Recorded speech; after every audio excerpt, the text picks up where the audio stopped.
Hello everyone, and welcome to the process of learning object-oriented in CPDM 120. This video we're going to talk about the difficulty of teaching object-oriented in college, and what our method's going to be, and what I'm going to remind you to be doing each week as you go through each week for the remainder of this semester. As I stated in the last couple videos, the benefit of object-oriented is really in the enterprise, meaning the business in which you're working for, like a big enterprise like Procter & Gamble, GE, Kroger, and so on, at which you may be programming someday. That's the true benefit of object-oriented. Why? Because it's all based upon reuse in the industry, okay? Or in this case, the enterprise, meaning the business you're working for. There's not a lot of benefits to OO as a single programmer. I'm not saying you won't write OO code in the future as a single programmer, but for the most part, the benefit goes away because you're not sharing that code among a bunch of people. So it's really hard to teach it in college because you can't really experience the overall benefits from it. That's what makes this hard. But I still need to teach it to you, because you need to learn it, because you're going to incorporate it or you're going to come across it in industry. And so it's important that you understand object-oriented. Every college teaches object-oriented programming. And so we want to make sure we do also. As I just stated, it's going to be hard for you, the student, to put yourself in that situation. So what are we going to do? You're going to have to trust me, okay? I have actually read a lot of research, meaning PhD research, on teaching object-oriented programming in college. There's been a lot written on it because it's not easy to do, just for the things I just talked about. And so what you're going to have to do is trust me. I read this research, actually took some of their examples and some of their approaches and incorporated it in this class, okay? How we're going to go do it. Here's what we're going to do. Your job is to simply try and understand the concepts and how to apply the concepts. I don't want you going overboard with this. This is not like programming 1 and programming 2, where I really care you grasp it, completely. Though I want you to understand object-oriented programming, your next set of courses isn't, a prereq to complete understanding of it. That makes sense.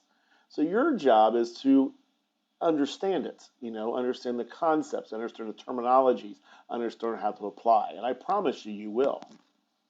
What's going to happen is when you go to your co-op or when you go to your permanent placement job one day and you're in an object-oriented shop, okay?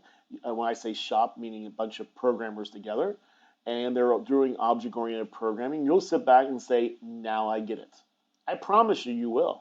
I've had many students already come back and tell me that. So with that said, just enjoy the ride, and I think you'll be fine. How are we going to do this? So for the next few weeks, okay, really the next 4 weeks, we're going to learn how to write a class. We're going to learn how to test a class. And we're going to learn how to incorporate, one at a time, the different pillars of object-oriented. Remember those pillars from the previous video where we talked about encapsulation, inheritance, and polymorphism? We'll incorporate those and learn more about those and incorporate those each week as we walk through it. This is a pretty simplistic approach. It shouldn't be overtaxing for you. As a matter of fact, this class probably won't get too taxing, which is good if you're taking other classes, but it's also bad because I don't want you to just think it's, not take it seriously. Make sure you take it very seriously and give it the time it needs, but it's not going to require hours upon hours. That's the good news. Okay? So what are we going to be doing? If you remember this discussion from this slide from our first video for this week, I sat back and talked about that this is a class library, right? So what we're going to be doing over the course of the next 3 to 4 weeks is building and learning how to build these classes. We are not doing anything in regards to application programming. Now that's the difficult part, because everything you have done up to this point in this curriculum, from programming 1 to programming 2 to this course, is application programming, correct?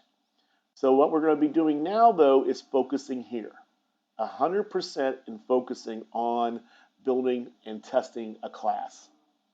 You'll understand what that means when we get to it, okay? But this is all we're going to be doing. Some people have a really hard time differentiating doing this and doing this.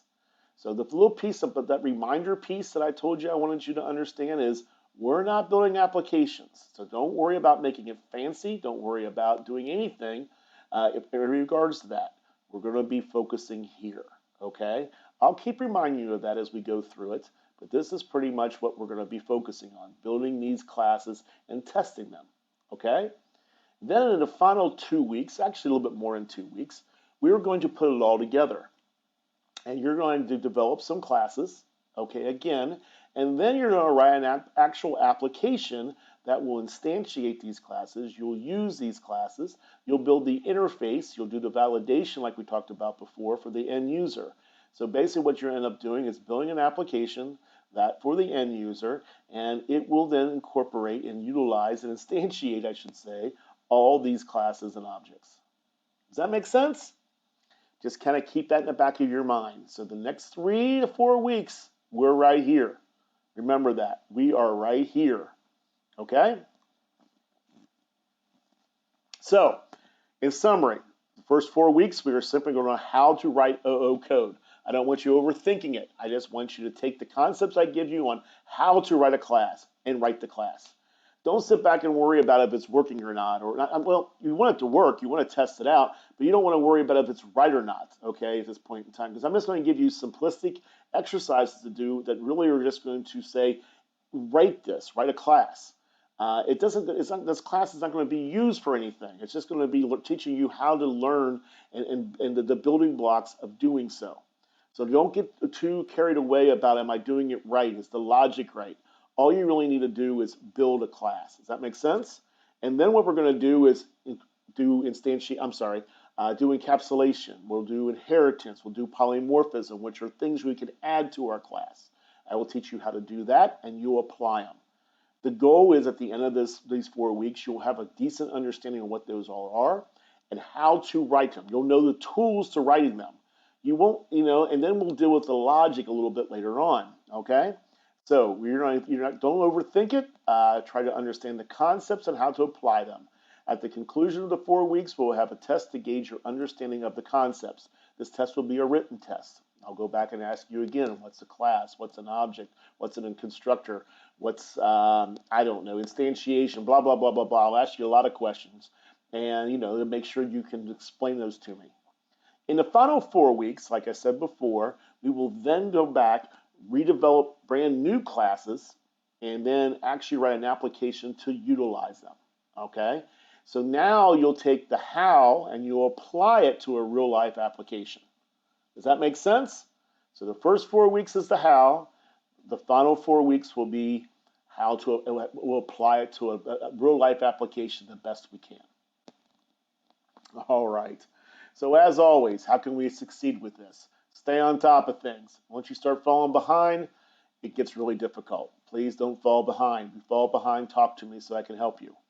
All right? Have some fun with it. Learning should be fun. If you get confused, come back and listen to this video one more time and make sure you completely understand how your approach should be on this. Okay? Remember, you may feel you may be struggling because all we're doing is showing you how to apply it. And you're going to sit back and say, well, did I do this right? As long as you did it correctly on how to apply it, you did. Because again, the classes we're going to be building, we may not use, if that makes sense. So you may be struggling, but you might be just doing just fine, okay? You're not building an application. Just attempt all the work and try your best. If you do, I promise you'll do well, okay? Always feel free to reach out to me or any instructor with questions or concerns. All right?